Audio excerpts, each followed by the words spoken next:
반갑습니다. 우리 장로님들, 또 집사님들.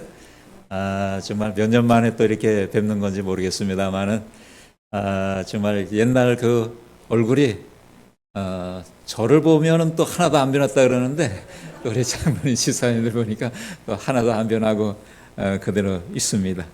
정말 너무나 감사드리고요.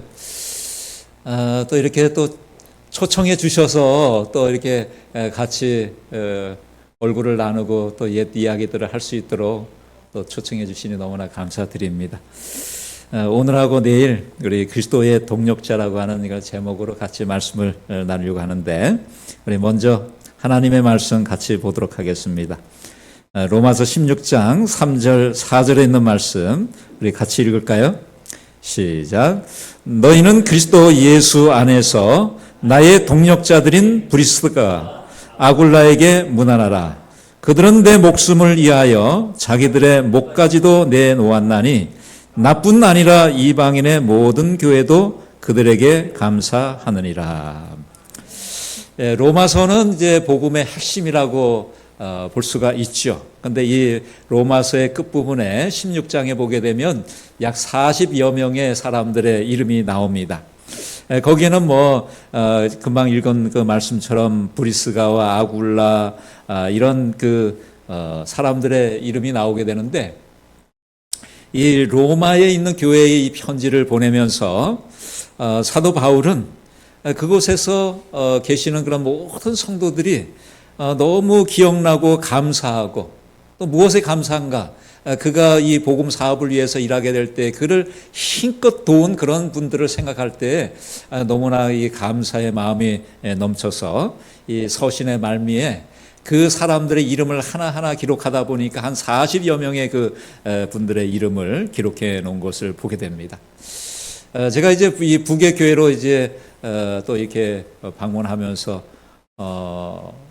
옛 그 사람들의 이름을 하나하나 이제 기억하면서 그때 추억들 생각나고 또 너무나 감사했다라고 하는 그런 이제 감명이 저에게 생기게 되었는데, 제가 이 북의 교회에 왔을 때에 이 북의 교회는 제가 30년 이 목회를 하면서 가장 어떻게 보면 정말 기억에 남고 또 이 성도들이 그리운 그런 교회 중에 하나입니다. 왜냐하면 그 일선 목회는 처음 나와가지고 이제 인준 목사로 와가지고 아무것도 모르면서 그냥 하여튼 배운 대로 막 이것저것 시도해 보면서 실패도 하고 경험도 쌓고 하는 그런 과정 속에서 정말 애착이 갔던 그런 교회이기 때문에 정말 30년이 다 가지만은 마음에 담겨져 있는 그런 교회인데, 제가 이 북의 교회를 올 때에 나이가 38살이었어요. 잘생겼죠? 이때만 해도 그래도 꽤 괜찮았어요. 괜찮았는데, 우리 막내 아이를 이제 여기 와가지고 이제 낳게 됐는데, 저쪽 이제 그 건물에 있게 될 때에 보니까 여기 진순옥 집사님도 그때 이제 집사 안수 받고, 또 누굽니까? 여기 윤 집사님도 그렇고, 또 김병한 집사도 이때 집사 직분을 받고 이랬던 기억이 나네. 여기 보니까 여의건 장로님도 이때만 해도 괜찮았었는데, 그 옆에 김나곤 장로님도 계시고 이렇게 계셨는데, 얘가 누구냐 하면 누굴까요? 얘가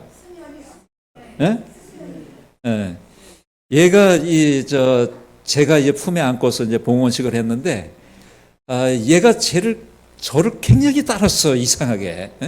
저를 아주 따랐는데, 하루는 이 옆에 무슨 교회입니까? 이 옆에 있는 그 교회에 이제 어떤 행사가 있어가지고 갔는데, 이 승현이가 손에 당근 자른 거를 지가 이렇게 막 빨고 있다가 내가 가니까 그걸 나 먹으라고 내미는 거예요.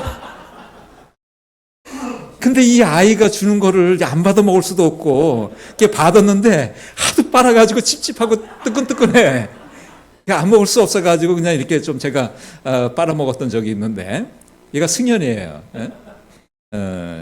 지금 어떻게 살고 있는지는 모르겠습니다만은, 이렇게 제 손을 거쳐간 이 어린이들도 있고, 또 그때 우리 저 딸 다정이하고 민경이는 꼬마 집사라 그래가지고 문 앞에서 항상 이게 오면은 집사들처럼 이렇게 인사하고 손님들을 이렇게 아침마다 이렇게 맞이해주고 그런 모습이 생각이 납니다. 여기 보니까 우리 전하섭 장로님도 한창 때, 우리 또 김병환 장로님도 이때만 해도 이 머리가 이게 그때나 지금이나 똑같은데, 그때 이제 장가 가려고 잠시 이렇게 좀 썼습니다. 여기 보니까 이런 분들이 있습니다. 참 그때가 좋았죠? 그때가 좋았습니다.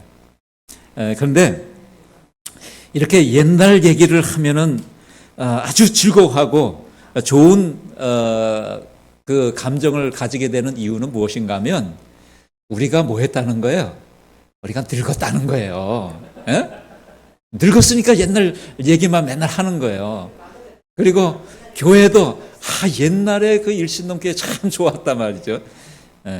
그렇게 여기가 어디냐면 그때 이제 인천 대공원이 이제 막 이렇게 개발이 되면서 그럴 때인데, 그 봄날에 그 벚꽃 피고 그럴 때 우리 성도들이 안식일 오후에 가서 이 즐거운 시간들을 보내게 되는 그런 이제 모습인데, 이렇게 옛날의 이야기들을 이게 추억하는 그것을 뭐라 그러냐면 무드셀라 증후군이라 그래요. 이 무드셀라는 성경 역사를 보게 되면 이제 969세까지 제일 장수한 그런 분이거든요. 근데 그렇게 이 1000년 가까이 살면서 뭐하고 살았을까? 나이 먹어서는 자기가 뭐 50세 때, 100세 때, 200세 때, 300세 때 그 옛날 이야기를 하면서 이제 시간을 보냈다라고 하는 거죠. 그래서 이 과거를 회상하면서 살아가는 이거를 이제 무드셀라 증후군이나 이렇게 이야기를 합니다.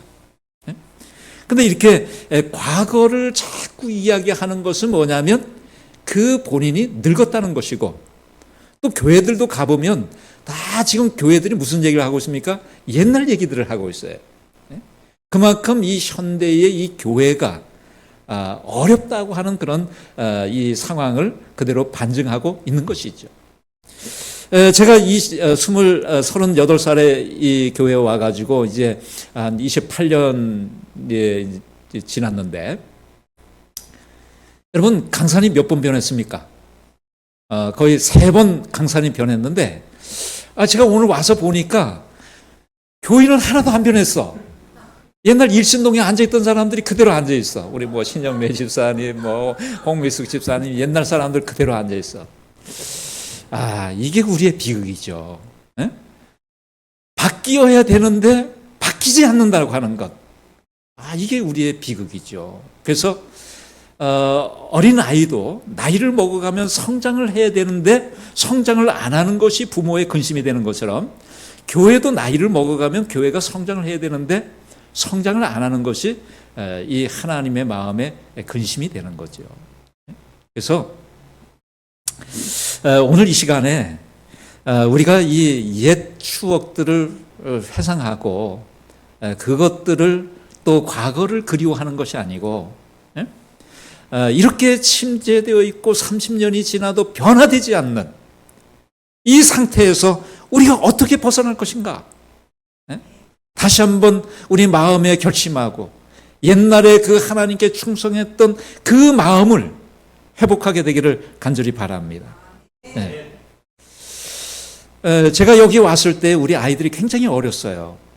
근데 이제 우리 아이들이 이제 학교에 다니고 또 이제 우리 다정이는 이제 학교를 다니지 않을 때는 우리 저 황적삼 집사님이 운영하는 그 피아노 학원에 가서 이제 또 피아노도 배우고 공부도 배우고 그러는데, 얘가 이제 학교를 끝나되면은 이제 집에 와야 되는데 집에 아무도 없어요. 왜냐하면 엄마 아빠는 늘 그냥 방문 다니느냐고 이제 바깥으로 돌아다니니까 이제 주로 이제 어디 가서 이제 놀았는가 하면 김순애 집사님 집에 가가지고 이제 그 우리 저 사택하고 가까웠기 때문에 김순애 집사님 집에 가면은 이제 그 집사님이 이제 이렇게 늘 돌봐주시고 그랬는데, 또 그 집사님도 안 계시면 얘가 갈 데가 없어가지고 헤매다가 잊어버려요.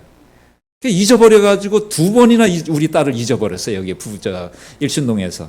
한 번은 어디 가서 찾았는가 하면 막 동네를 찾다가 이제 헤매니까 이제 시장에서 누가 어떤 애가 저기 울다가 어디 파출소로 갔다 그래가지고 파출소에 가니까 이제 막 이제 얼굴은 떼꼰쟁이가 묻어가지고 거기서 자고 있더라고.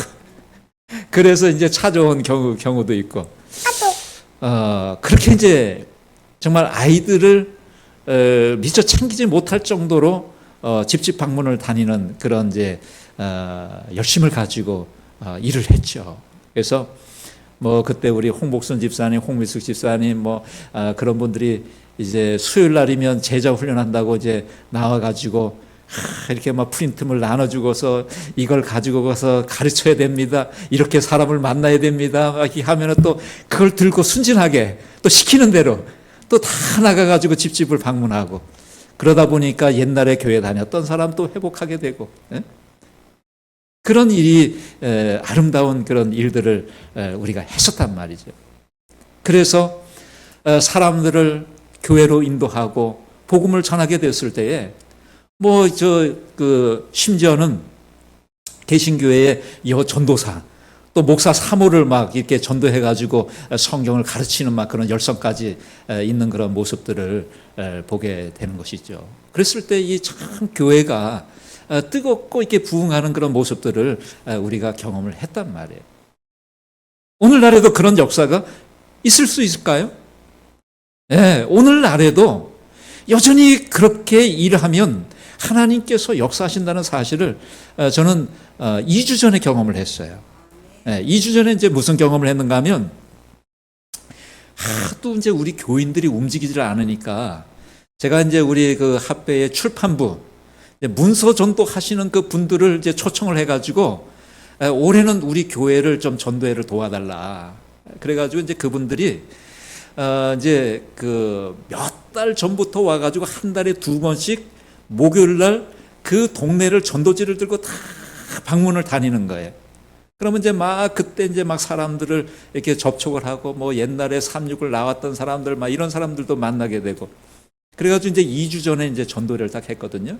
그래서 낮에는 발 마사지 하고 뜸도 주고 쑥뜸을 떠주고 또 이 신앙 상담을 하고 성경 건강 상담을 하고 이제 낮에는 그렇게 하고 저녁에는 이제 이 전도를 했는데 많은 사람들이 왔어요. 그리고는 그 한 주간 동안 말씀을 가르치고 이렇게 했는데 5명이 침례를 결심하고 4명이 그 주에 침례를 받았어요. 근데 보통 보면은 이제 그 외부에서 와가지고 전도회를 하면 그분들이 이렇게 감동받아가지고 교회 나오다가 이제 그분들이 떠나면 교회를 안 나오는 그런 경우들이 많은데 이 침례 받은 분들이 지난주에도 나왔어요. 그리고 목요일 날 계속해서 쑥뜸하고 발 마사지를 하고 성경 공부를 하는데 지난 목요일 날도 또 나왔어요. 그래가지고 제가 이제 성경을 이렇게 가르치게 될 때에 그분들이 얼마나 감동을 받고 기뻐하는지. 그래서 오늘날에는 그런 집집 방문이 안 되고 전도가 안 된다라고 생각을 저도 하고 있었어요. 그래서 이 공중 집회라고 하는 걸 이걸 꼭 해야 되나 이렇게 생각을 했는데 제가 이번에 이제 경험을 하면서 보니까 그게 되더라 이 말이에요. 근데 교회가 그 시도를 안 하는 이유는 무엇입니까? 다 자기가 바쁘다 그래요. 그리고 이제 나는 나이가 먹어가지고 그걸 못한다 그래. 그런데 거기에 오신 분들이 다 누구냐면 그 출판부의 문서 전도를 하시는 분들이 다 나이가 많으신 분들이에요. 다 60대에서 70대, 80대 그런 할머니들이 와가지고 하는 거예요. 근데 날씨가 추운데 이게 제가 이제 그 차를 타고서 이렇게 돌아다니면서 보니까 길거리에 가가지고 추운데 그 할머니가 말이죠 전도지를 들고 사람에게 전해주고 이야기를 하고 또 경로당에 가가지고 이야기를 하고 이런 걸 보니까 참 얼마나 감동이 되는지 말이죠. 지금도 그것이 될 수 있단 말이지. 포기하지 말자. 그래서 지금도 우리 부계교회가 얼마든지 그런 역할을 통해서 부흥할 수 있다. 믿게 되기를 간절히 바랍니다. 홍미숙 집사님, 옛날처럼 우리 집집 방문 열심히 해가지고 사람들을 막 데려옵시다. 지금도 된단 말이에요. 그래서 이제 막 발 마사지를 해주면 그 옆에서 한 분은 계속해서 예수님을 믿는 것이 이렇게 기쁘고 행복합니다. 예수를 믿어야 우리가 영생을 얻습니다. 계속 이렇게 이야기를 하고 감동을 주니까 말이지. 그 사람들이 다른 교회를 다님에도 불구하고 우리 교회, 이 교회 너무 좋아요. 이 교회를 나 다니고 싶어요. 그리고서 오는 거야. 자, 그래서 이러한 역할들을 우리가 좀 꼭 다시 한번 회복하게 되기를 간절히 바랍니다. 자, 나는 누구인가? 우리는 누구인가? 고린도전서 3장 5절에 뭐라고 말씀하셨습니까? 그런즉 아볼로는 무엇이며 바울은 무엇이냐? 그들은 주께서 각각 주신 대로 너희로 하여금 믿게 한 사역자들이니라. 우리가 뭐라고요? 우리는 사역자다 이 말이에요. 누구를 위한 사역자입니까? 하나님을 위한 사역자라고 하는 거죠. 사역자라고 하는 것은 뭐냐면 이 히브리어로는 에베드라고 그러는데 종이나 노예, 신복, 신하가 왕을 위해서 일하는 때에 그를 이 사역자라고 그래요. 근데 이제 신약 성경에서는 디아코노스라고 이렇게 이야기를 하고 있는데 주를 위해서 일하는 모든 사람들을 사역자라 그래요. 영어로는 미니스트리예요. 근데 이 성경에는 데살로니가서 3장 2절에서는 복음의 일꾼이라고 이렇게 말씀을 하고 있는데 이 복음의 일꾼에 들어가는 사람들은 첫 번째로 목회자. 목회자는 뭡니까? 이 교회를 포함한 이 복음 기관에서 자신의 어떤 이 하루 전 이 일정을 이 복음을 위해서 일하는 전임 사역자, 그러니까 전담해서 일하는 사람들을 목회자라 그래. 그 다음에 이제 교역자는 뭐냐면 목회자는 아닌데 목사나 전도사처럼 교회 일을 전문적으로 하는 사람들이 있어요. 그래서 이 찬양 사역자는 그 찬양을 통해서 이 교회의 그 전문적인 일을 하는 사람들이 있고, 그 다음에 평신도 사역자. 우리 교회는 이제 그런 그 제도가 없습니다만은 이제 개신교회는 이 전도 부인이라고 하는 것이 있어요. 그래서 이제 그분은 아침에 출근해가지고 계속 뭐 하는 겁니까? 전도하는 거예요. 그래서 구역반을 운영하고 사람들을 방문하고 그런 역할을 하는 거예요. 그런 이제 전도 부인의 역할. 그러니까 이제 우리 교회는 이제 집사나 뭐 우리 이제 권사가 없지만은 이제 그런 역할들을 하게 되는 거죠. 그 다음에 이제 선교사가 있는데 이 선교사는 다른 민족이나 타 문화권에 이제 전도하기 위해서 파송을 받은 사람. 이렇게 이제 여러 분야에서 일하는 이런 모든 사람들을 이제 사역자라 그래요. 그래서 우리는 어떤 사람이다? 복음의 일꾼으로 부름을 받은 사역자다라고 하는 사실을 기억해야 되는 것입니다. 그러면 이 사역자라고 하는 것은 어떤 자격을 갖춰야 되느냐? 하나님의 부르심에는 자격이 없어요. 근데 그 자격은 뭐냐면 고린도전서 1장 24절에 말씀을 하시기를 오직 부르심을 받은 자들에게는 유대인이나 헬라인이나 그리스도는 하나님의 능력이요 하나님의 지혜니라 이렇게 말씀을 하고 있는데 이 첫 번째 자격은 뭐냐면 부르심을 받아야 돼요. 이 부르심이라고 하는 건 뭡니까? 우리의 마음에 감동을 주는 거예요.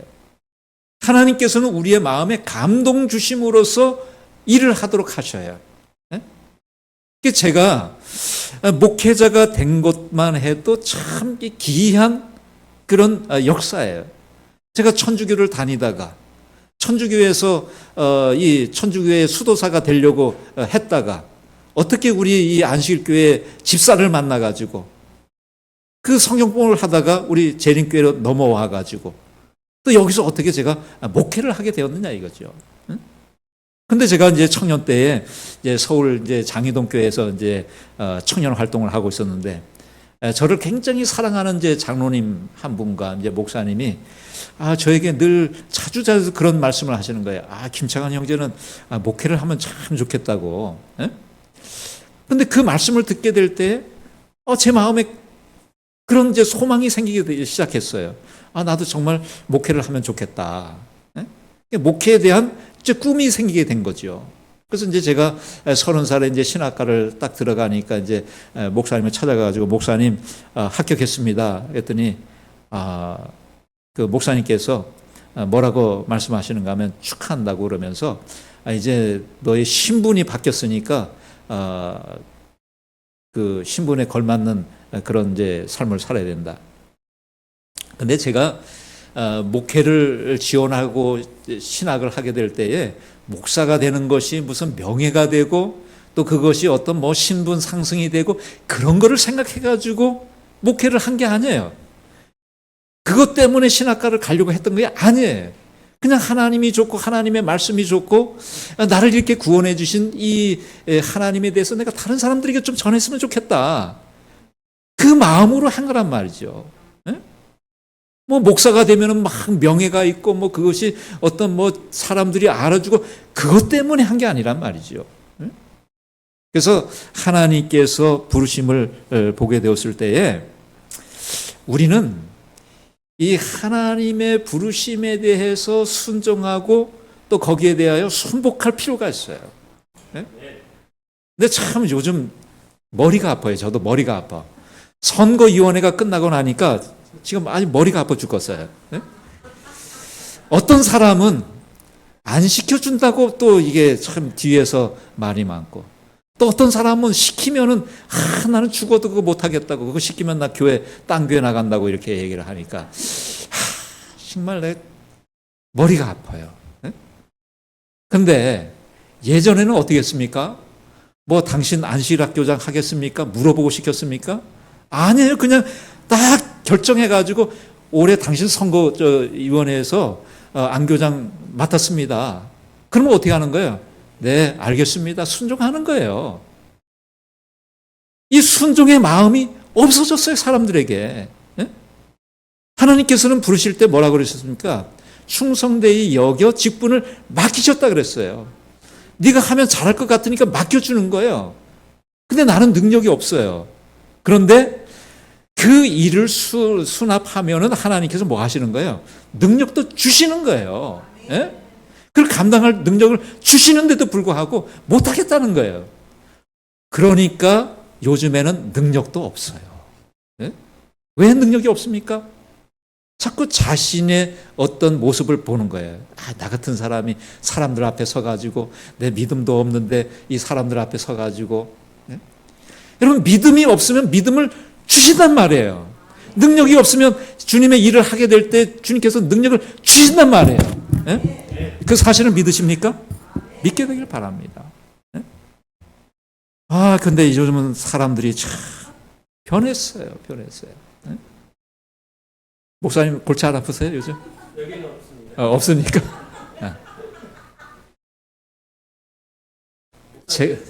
제가 그때 잘 가르쳐놨나 봐요. 여러분, 우리가 무슨 직분이 있으면 일을 잘하고 직분이 없으면 못하고 그겁니까? 여러분, 애국심이 있으면 장군이 안 돼도 백의종군 하는 것이 충성된 사람의 모습인 것입니다. 예? 그래서 정말 우리 부객교회가 저는 이 멀리 떨어져 있지만은 우리 성도들을 늘 기억하고 또 감사하고 또 좋은 소식이 들려올 때마다 기도하고 이 교회가 잘 되기를 저는 기도하고 있습니다. 왜냐하면 28년 전에 제가 여기를 부임하면서 그렇게 열심을 가졌고 정말 아무것도 모르는 상태에서 이리 뛰고 저리 뛰면서 정말 그렇게 했던 그런 이 애착이 있기 때문에 정말 이 교회가 잊혀지지 않는 교회인 것이죠. 그래서 정말 여기에서 주님의 사역자들이 나와서 변함없이 일할 수 있게 되기를 간절히 바랍니다. 사역자의 자격은 무엇인가 하면 다른 것이 없어요. 예수님께서는 요한복음 15장 5절에서 말씀하셨습니다. 나는 포도나무여 너희는 가지라. 그가 내 안에 내가 그 안에 거하면 사람이 열매를 많이 맺나니 나를 떠나서는 너희가 아무것도 할 수 없습니다. 여러분 어떤 능력이 있어야 일을 잘한다라고 하는 착각을 해요. 내가 많이 배우고 무슨 학위를 가져야 일을 잘한다라고 착각을 해요. 그거는 착각이고 오해입니다. 중요한 것은 무엇입니까? 우리가 주님께 붙어 있느냐, 붙어 있지 않느냐, 거기에 달려 있는 거예요. 붙어 있으면 생명이 있고, 붙어 있지 않으면 죽은 거예요. 붙어 있을 때에 그 생명을 발휘할 수가 있게 되는 것입니다. 어떤 집사님이 그런 이야기를 해요. 목사님, 저는 신학 공부를 좀 하고 싶다고. 근데 왜 나이 먹어가지고 신학 공부를 하려고 그러냐? 그랬더니 이분이 뭐라고 얘기를 하냐면, 자기가 성경을 읽다가 무슨 복음을 깨달았는데, 이거를 사람들에게 이제 이야기를 이렇게 하려고 그러는데, 자기가 평신도기 때문에 이렇게 성경 이야기를 하면 사람들이 자기를 우습게 여긴다는 거예요. 그래서 자기가 신학 공부를 하고 목사가 되어가지고 사람들을 가르치고 싶다는 거예요. 여러분들도 그런 생각을 하십니까? 근데 반대로 어떤 목사님은 그런 얘기를 해요. 자기가 이제 목사이기 때문에 이 사람들과 대화를 나눌 때에 평신도들이 마음을 잘 안 열어준다는 거예요. 그래서 말끝마다 뭐라고 이야기를 하냐면, 목사님은 세상을 안 살아봐서 몰라. 목사님이 나처럼 뭐 공장을 다녀봤어, 회사를 다녀봤어. 목사님이 어떻게 내 심정을 아냐고. 그래서 이제 그 목사님은 차라리 평신도가 되어가지고 좀 복음의 일을 하고 싶다. 여러분, 평신도는 목사가 되고 싶고 목사는 평신도가 되고 싶다. 여러분, 중요한 거는 우리의 직분이 평신도냐 목사냐 여기에 달려있는 게 아니에요. 여러분, 여기 그림이 나오는데 개미가 있잖아요. 근데 이 개미를 이렇게 가만히 보면 개미가 참 재미있어요. 어떤 애는 등치가 좀 큰 애가 있어요. 그래가지고 이 먹이를 아주 자기 몸에 몇 배를 끌고 가는 애가 있어요. 근데 이 몇 배를 끌고 가는 이 개미는 자기 친구들한테 뭐라 그랬을까요? 얘들아, 나 봐라. 내가 이렇게 힘이 세단 말이지. 나는 다른 애들보다 몇 배나 더 많은 먹이를 끌고 갈 수 있다. 나 참 멋있지? 막 이러는데 말이죠. 우리가 개미를 보면 어떻습니까? 개나 얘나 어떻게 봅니까? 다 똑같아요. 그냥 우리 눈에는 개미일 뿐이에요. 그래요, 안 그래요? 조금 뭐 힘이 센 개미나 조금 연약한 개미나 우리 눈에는 다 똑같은 개미로 보이는 거예요. 여러분, 하나님께서 보실 때에 뭐 우리가 잘났다고 뻐길 필요도 없어요. 하나님께서 보실 때는 어떻다는 거예요? 다 똑같아, 다 똑같아. 무슨 뭐 대학 나온 사람이나 박사학위 가진 사람이나 자기가 뭐 박사학위 가졌다고 조금 뭐 뽐내는데 다 하나님께서 보실 때는 다 거기서 거기야. 다 똑같아. 그러므로 내가 못 가졌다라고 한탄할 필요도 없고 좀 더 가졌다고 뻐길 필요도 없단 말이에요. 하나님께서는 뭐예요? 사용하시려고 하면 아무리 미천한 자격을 가진 그런 사람이라 할지라도 능력 있게 쓰실 수 있단 말이죠.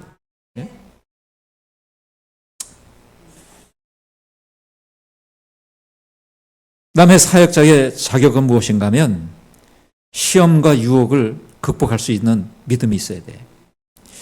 사단은 우리를 계속해서 시험합니다. 여기 시대소망 115페이지는 뭐라고 말씀하고 있는가 하면 이 사단은 하늘을 잃어버렸기 때문에 다른 이들을 자기처럼 타락시킴으로써 복수하려고 결심했다.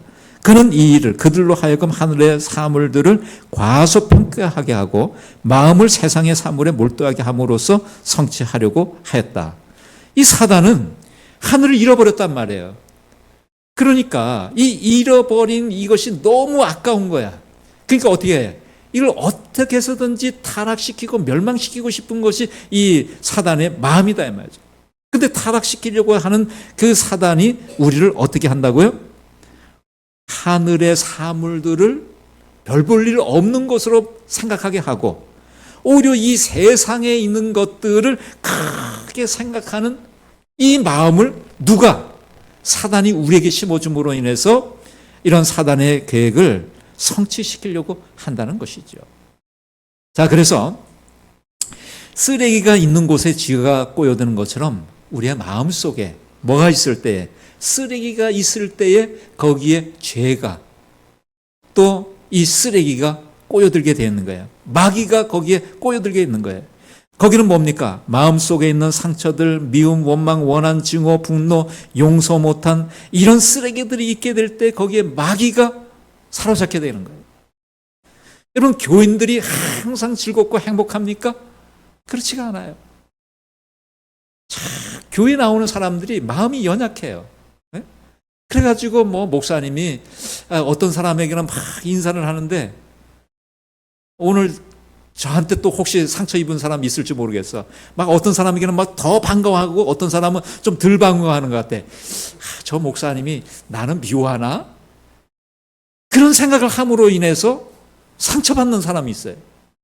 근데 우리가 이 하나님을 믿으면 좀 마음을 이렇게 좀 넓게 쓸 필요가 있어요. 근데 우리 마음이 너무 옹졸해. 네? 그래 안 그래요? 너무 옹졸해. 그래서 내가 뭘 했는데 누가 안 알아줘. 안 알아주면 섭섭해. 네? 그래서 내가 이 교회를 계속 나가야 되나 말아야 되나. 네?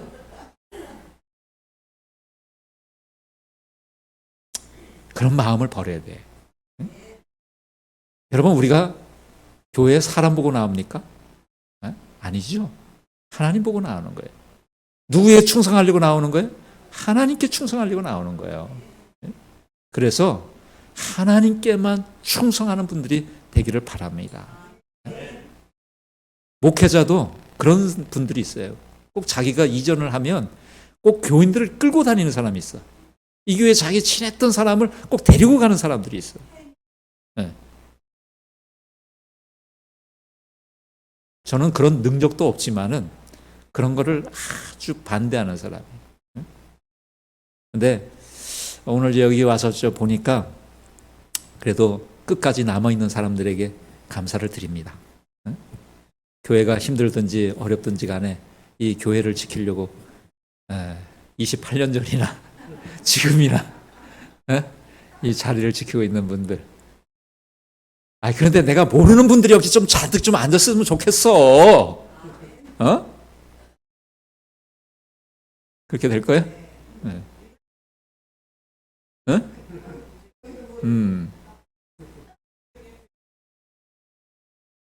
좀 제가 모르는 분들이 여기에 좀 가득 채우게 되기를 간절히 주님의 이름으로 축복합니다. 자, 그러면 사역자의 할 일은 무엇인가? 우리가 주님의 사역자로 부름을 받았을 때에 할 일이 있어요. 할 일은 무엇인가? 사역자는 시대를 분별해야 됩니다. 이 시대를 분별할 수 있어야 돼요. 여러분, 이 닭이 말이죠.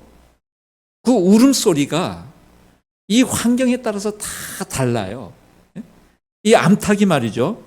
자기 새끼들에게 먹이가 있을 때에, 곡식이 있을 때 자기 새끼를 이렇게 부를 때는 어떻게 불러요? 원선옥 집사님, 암탉이 자기 새끼 이렇게 와서 이게 먹이 먹으라고 그럴 때는 어떻게 불러? 엄마가 막 부르잖아. 꼬꼬댁 꼬꼬꼬꼬꼬꼬꼬. 야, 여기 먹이 있다. 여기 와서 먹어라. 꼬꼬댁 꼬꼬꼬꼬꼬꼬 이렇게 부른단 말이에요. 그런데 오솔이라고 하는 놈이 딱 나타났어. 자기 새끼를 잡아먹으려고 다 노려보고 살금살금 오고 있단 말이에요. 그럼 엄마 닭이 어떻게 해요?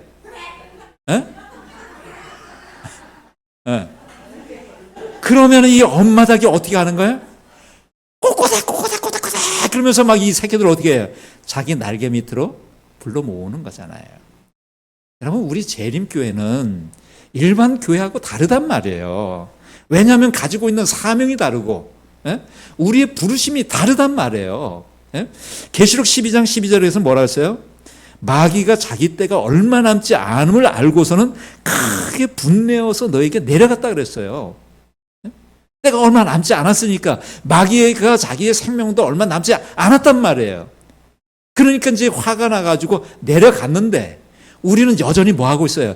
평화롭게 평화롭게 꼬꼬대 꼬꼬꼬꼬꼬꼬 이렇게 살고 있단 말이에요. 근데 이 시대는 지금 어떤 때냐 말이에요. 사단이 분내어서 내려간 그런 시대를 우리가 살아가고 있단 말이죠. 그래서 각시대의 대쟁투라고 하는 책에는 이렇게 말씀하고 있습니다. 이 위기의 때에 그리스도를 따르는 이들은 주님의 재림이라는 경고를 세상에 전해야 한다. 예? 이 일을 위해서 우리가 부름을 받았다는 사실. 예? 우리 목소리가 좀 달라져야 된다는 거죠. 우리 교회에서 나오는 이 시조라고 하는 잡지가 있어요. 근데 이 시조라고 하는 잡지를 시조사에서 발간하는데 편지를 이제 오는 거 보면은 이게 무슨 절인지 아니면 뭐 이게 그 옛날 노래 그 시조를 연구하는 데인지. 근데 이 시조라고 하는 것이 뭡니까?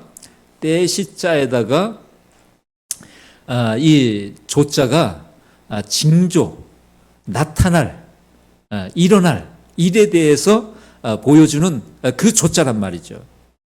그래서 이 시조라고 하는 이 잡지가 그 의미를 가지고 있는 건 뭐냐면 이 시대에 어떤 일들이 일어나게 될 것인지를 보여주는 그 책이다 이 말이죠.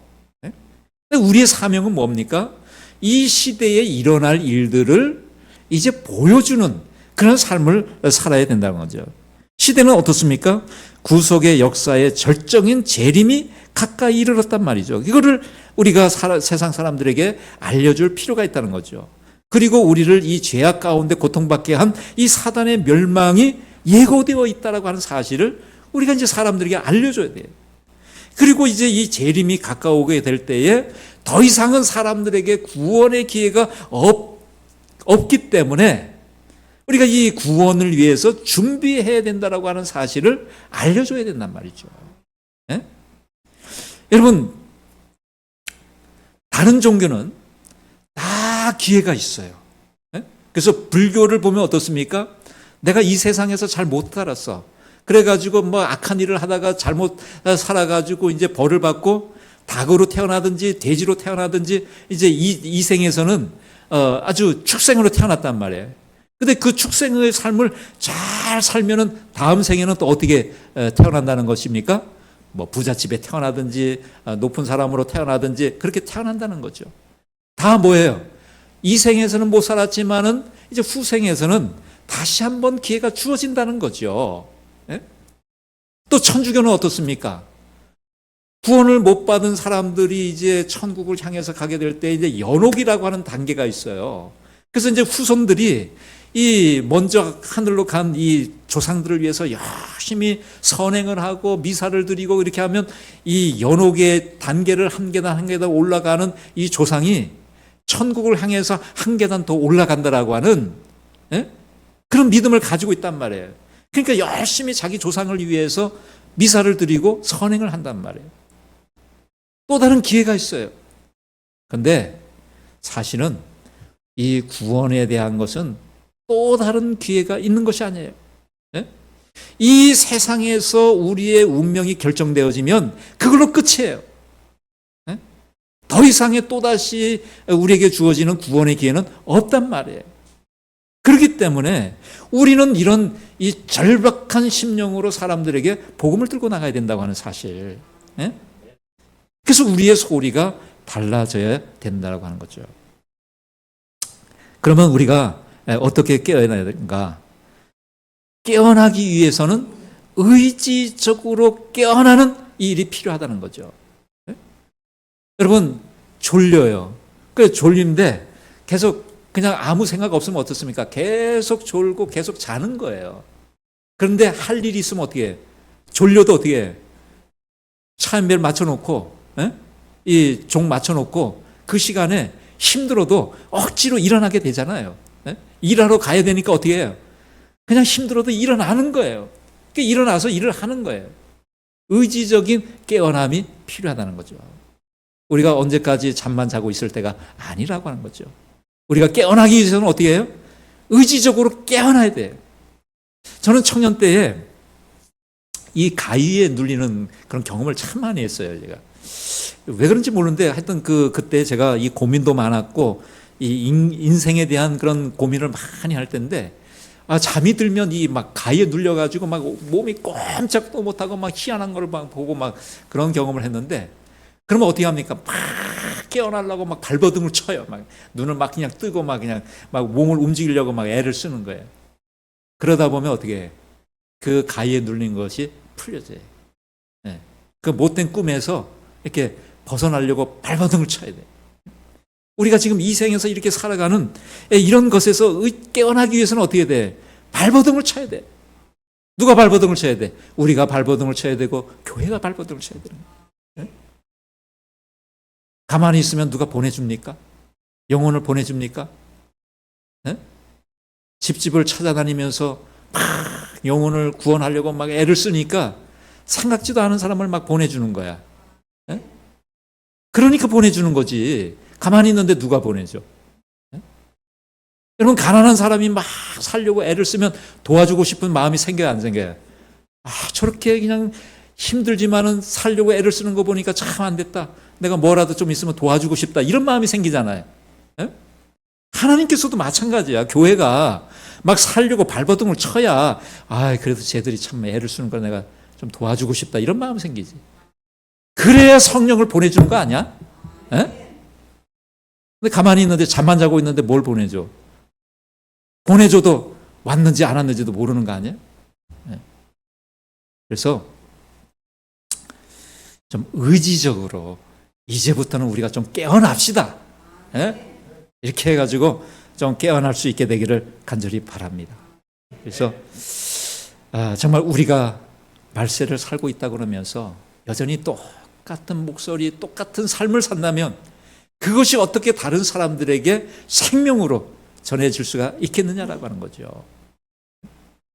우리의 목소리도 달라져야 되고 우리의 삶도 달라져야 되고. 그래서 정말 이 북역교회가 예수님의 재림을 선포하고 준비시키는 사역자가 될 수 있는가? 될 수 있다고 믿습니까? 믿게 되기를 바랍니다. 그래서 정말 우리 신 목사님을 모시고 조만간에 꼭 붕대어서 좀 사람이 가득 찼을 때 목사님 이제 우리가 이렇게 됐습니다. 한번 와서 보십시오. 네. 그럴 때 제가 이제 와서 보겠습니다. 그러기 전에는 이제 저 부르지 마세요. 불러도 안 올 거야. 네. 그래서 하나님께서 우리가 하려고 하면 얼마든지 지금도 역사하실 수 있음을 믿으시고 정말 우리 북역교회가 예전에 가졌던 그 열심 또 그 충성심 회복하고 교회를 부흥시키게 되는 우리 모든 성도가 되기를 간절히 바라면서 말씀을 주십니다.